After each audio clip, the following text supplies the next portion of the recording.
So what we're going to look at here is how we can quickly and easily, using both conditional formatting and sorting, work on this product list that we have here, and we can see what we have shortage of in terms of our quantity and stuff. We're going to make this really easy because we want to be sorting by colour is the overall thing, and we want to be able to see really easily what we need to be ordering back in. To start out with then, we're just going to select the area that we want to be working on, which is the quantity, because this is the thing that we want to know if we are low on or if we've got enough of.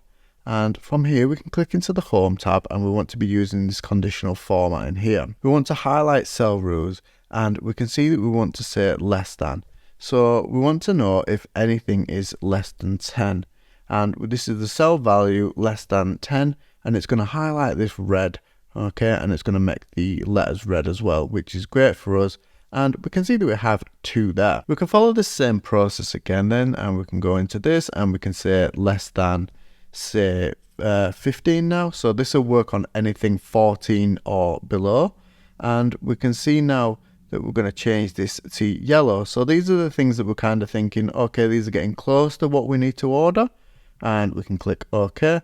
And finally we can go less than, and now we want to start working on this, and we want to say rather than less than, we want to say greater than or equal to 15. We can then make this green because we want to know that these are the ones that we don't have to worry about. And we'll just change the formatting for the lower ones again. So we can go into this, we can click into less than, and we want to go less than or equal to 10. So we can see that we have now the different colors. So because we have the medium ones, we have the higher ones that we don't have to worry about, and we have these. But you can see already within this small data set that we have that this can get quite confusing, and there's obviously a lot of different colors going on. And as you get more products, you know, for most places, you're not just going to be selling 10 products. You're going to be selling quite a lot of products. So there's different ways that we can sort this and we can work on it. So what we're going to do is we're going to select cell C, and we want to click onto the sort part here. We want to expand it by selection here. So once we've done the red, then we then want to go then by quantity, cell color on top, and we want to go yellow. We then want to add another one, and then by quantity, cell color on bottom, and we want to put green at the bottom because we know, for instance, these ones are the ones that are going to be onto the bottom. So now we can press the OK button, and we can see that now it's formatted it, and we have the option there of working through things. But what's the beauty of this as well is as we change stuff because of the conditional formatting, we can see that the color of the cell will automatically change. So we can just press the Control Alt and down at this part, or Command if you're on a Mac, selecting the quantity field again.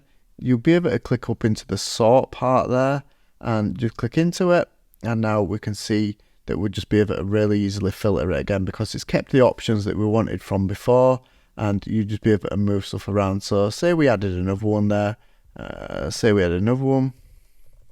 we added some buttons in, and we had 11 buttons, okay, then that's added onto the bottom there. And again, we'll just be able to quickly select the options that we have, okay, so just pressing that Control down, selecting the area that we are working in, sorting it, and then it'll just move this around for us, okay, so we can see that we don't have to worry about it, and things that we want to be working on will always get moved to the top, making it easier for us to see and obviously be able to plan for the other things as well.